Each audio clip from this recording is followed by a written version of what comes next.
You ask Tiger to solve. This deals with linear equations with one unknown. The final result is x equals 32/9.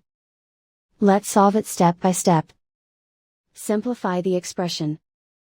Find the greatest common factor of the numerator and denominator. Factor out and cancel the greatest common factor. Expand the parentheses. Simplify the arithmetic.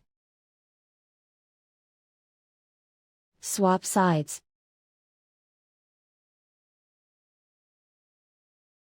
Group all constants on the right side of the equation. Add 180 to both sides. Simplify the arithmetic.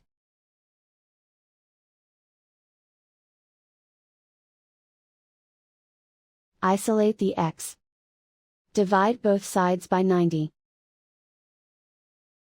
Simplify the fraction. Find the greatest common factor of the numerator and denominator.